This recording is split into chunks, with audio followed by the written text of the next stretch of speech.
Hey guys, I bought this used wood chipper about, I don't know, probably about 4 years ago, 3 or 4 years ago. This is a Harbor Freight one, Central Machinery. And it's got the Greyhound engine on it because it's blue. It's their first line they had before the Predator. It's a 5.5 horsepower. So it's sat around probably 3 or 4 years. Never used it. Got it running when I first got it. I had to put a new carburetor on it.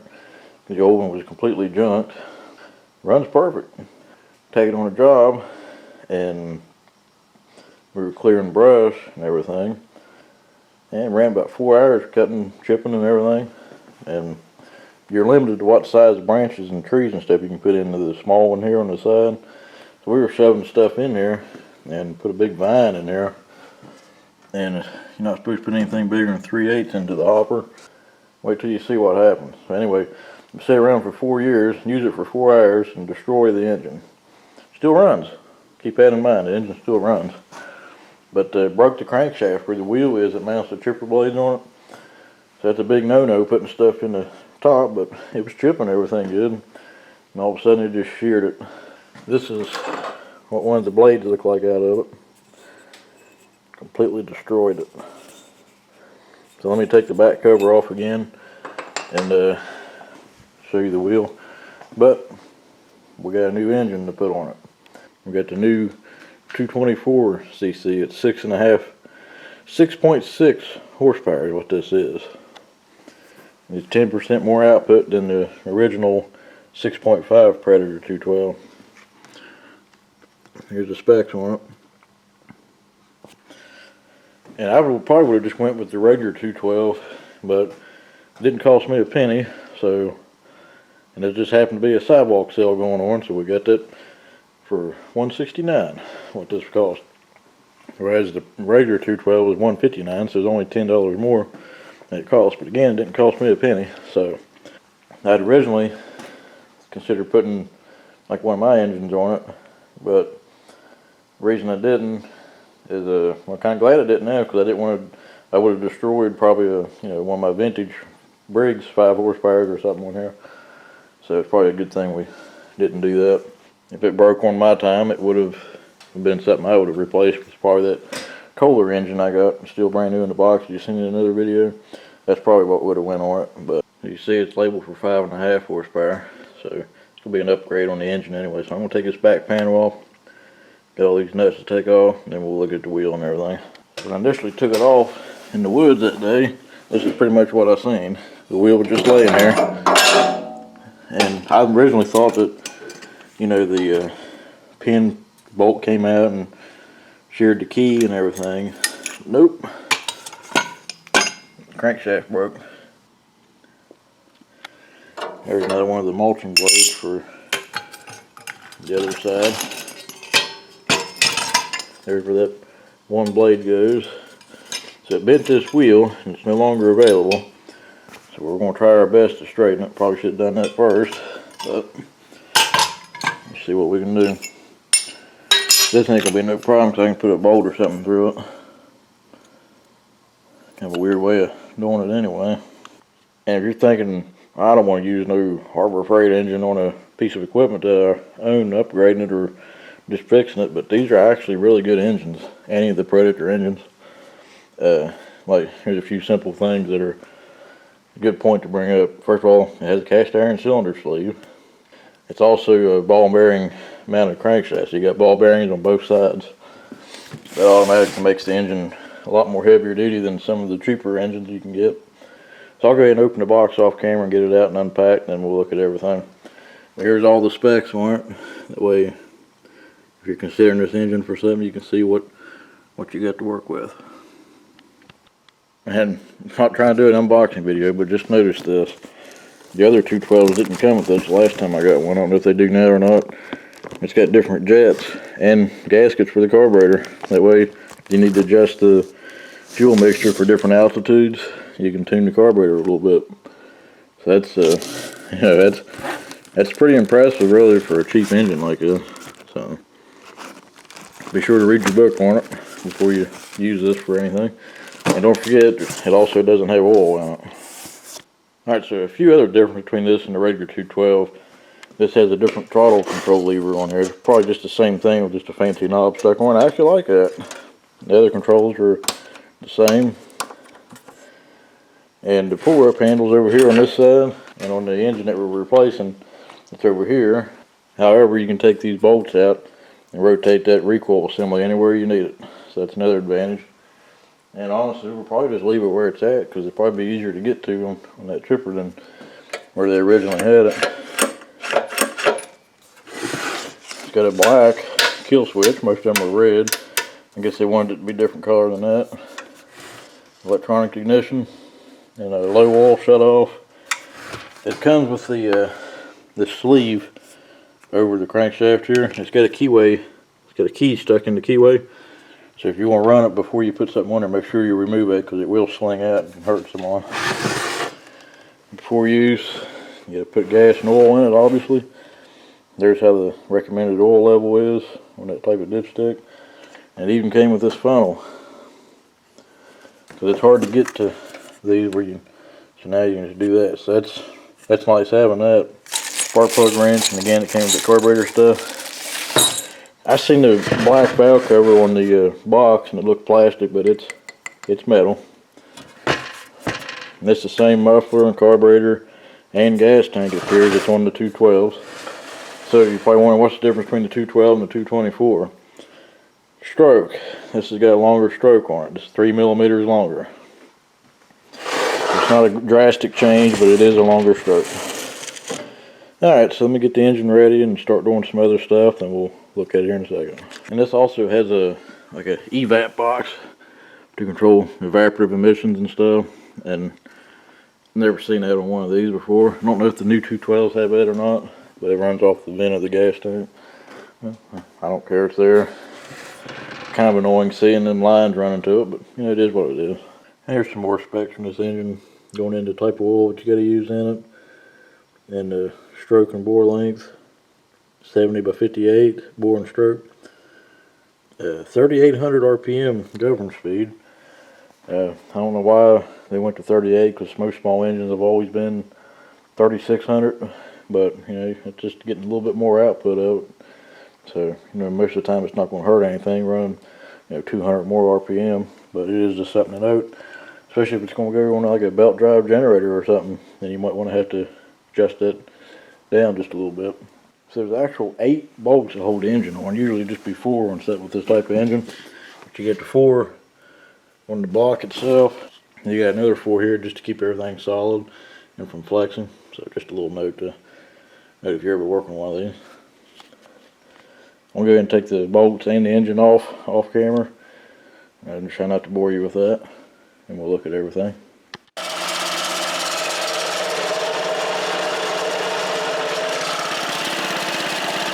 I never got to separate. Didn't know there was a bearing right here. There's actually a bearing right there to help take the load off the engine. Yep, there you have it. Sheared it right off. I'll do a few things off camera, try to get this wheel ready to reuse. If not, we may have to end up building something like this. So I ran into a first little issue. The bolts from this engine, the original engine, are all metric. Like every single bolt is metric. See, it says 8.8. That's the mounting bolts for right here. The crankshaft bolt is also metric. And all the bolts in this is 5/16 24 fine thread. So, you know, these Predator engines are made more to replace older engines, not so much these. Which I like this, because it's kind of easier to replace an older engine, like an older brakes, because that's all metric or standard bolts in them. But some of these clone engines are metric, so it's just something you got to watch. Now, I made a list. I got to run, get some bolts, because I want to go ahead and get that engine mounted. That way I can tell, make sure there's clearance from the gas tank and everything, and go from there. Also, this is the blades, replacement blades. Couldn't find the exact replacement. So I also need bolts for these too. It'll be, almost cut myself, a little harder to find, and the holes don't line up. So I could not find the exact same thing, so I gotta get bolts for this too. Alright, so we got all the bolts I think I need, plus some other stuff for another project. Got Valvoline 10W30 for it. Usually use 30 weight in small engines, but this is going to be used in the winter time too. So I just want to do a quick little add-on on this video, since it fits this video more than I could see making a separate video. So I just picked up the regular 212 with 6.5 horsepower because it was on sale for $99, and I figured why not, you know. It's their Black Friday spring sale in April right now. I just picked it up just to kind of have it. And I wanted to show you a couple minor differences between this and the 224, whereas the engine's pretty much the same. And again, this is a non-Hemi version because it's got the valve cover. It's made out of like plate steel instead of cast iron, or cast aluminum rather. The 224 had crown nuts on this. It's just something I noticed. I mean, it's not that big of a deal, obviously. Throttle control is more basic on this. And the shut-off switch is more or less just a knob. The other one had a fancier lever on there. Everything else is identical. The gas tank may be slightly different. It does look a little bit different. This one doesn't have the emission control box down here. It just has a simple vent going to the carburetor like the old ones had. Slightly different pull handle. But one thing I did notice, this comes with the keyway and all that stuff for that. This did not come with the extra jets and gaskets for the carburetor for adjusting for altitude. So if you know you're going to need that, you might want to get the 224 just for that reason. I mean, obviously you can order a kit off eBay or Amazon or something for it. It does come with the spark plug wrench and just a regular book, but there's no gaskets or jets in there. So just a little note I wanted to mention. I kind of like the looks of the all black one better anyway. Like I said, I don't need this for anything. Probably not even going to get it running right now, just because, like I said, I just picked it up because it was on sale for their Black Friday sale, and I figured why not, you know. I was going to put it back in the box. I just wanted to open it up and look at it. It does pull overhead compression, so there's no reason it shouldn't run. And if we do get it running, there'll probably be a separate video. I just kind of wanted to share it with you. Alright, so we got the engine mounted, got gas and oil in it. There's nothing on the shaft, so it's just the engine mounted on the frame to test it. So let's see, it's always been a challenge with me, try to get these engines to start on the first pull out of the box. I learned you gotta give them about just a quarter throttle, make sure to set the choke, fuel's on, and the switch is on. They usually start on the first pull.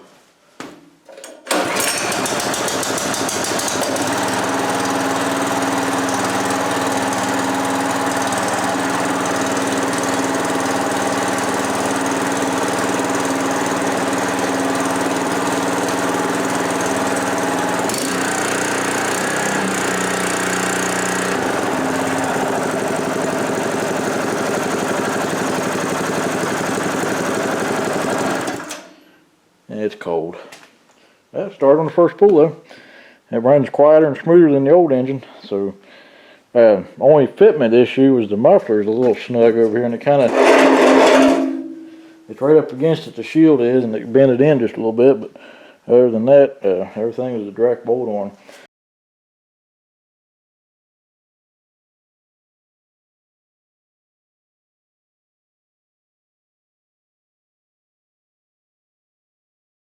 Alright, so this is the adapter sleeve for converting it from 3/4 inch shaft to a 20mm bore pulley or whatever.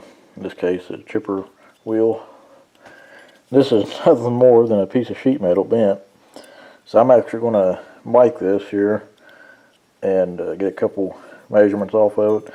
Figure out what gauge of metal they used on this, which is like just galvanized sheet metal. And if I need to make another one, instead of paying $20, which thought I was getting like a machine sleeve, which I don't care if it works, but you know, $20 for a piece of sheet metal. So here's what I came up with for the specs on this. 1/64 of an inch was the fraction that this read out. 0.36mm, 0.0135 inch. So I have to look it up and see what gauge or whatever the sheet metal that is, and go from there. So it had a note on the package saying to install it on the pulley or whatever first. So it'll be pressed in kind of like this. I do have to determine whether I need to put another set screw up here on this part of the hub. So I got to figure that out and go from there. So we'll look at it. I'm not going to go into too much detail, but this will just kind of go in here like this all the way. And the keyway will have to be slightly modified too, because the keyway is wider on the old crankshaft. So it has to be filed down a little bit. So we'll look at it here once it's all back together. Alright, so it's all back together. I know I didn't go into too much detail on the assembly. I do have the spark plug wire off, so there's no way the engine can hit or anything. End up with a 4-inch bolt, and there's two. You seen that I drilled and tapped 2 set screws on the front right there. I had to tighten them up the best I could before the wheel was on there, because I couldn't get to it.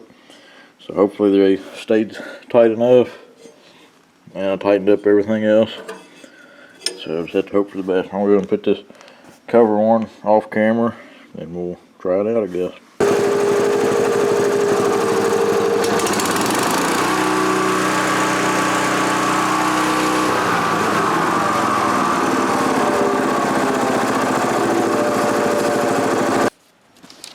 Alright, so we got a few branches here. You see about as big around as my finger. So be a good little test just to see if it's going to work alright. Let's get it started.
Well guys, we'll call it a successful fix. I ran a decent amount through, as you've seen there. Quite a few branches, about 1 inch or less in diameter, and seemed to work pretty good, and a couple pieces of bark in through the top. I'm not supposed to put anything more bigger than 3/8 through the top, so it's mainly for like leaves and bark and that kind of thing. Yeah, it seemed to work pretty good, like no load at all on that engine hardly. So I'd say it's good to go, guys. So we'll go ahead and conclude this video. So thanks for watching, guys, and got any questions or comments or anything, feel free to leave a comment below and I'll get back to you as soon as I can. So thanks for watching, guys. We'll catch you on the next one.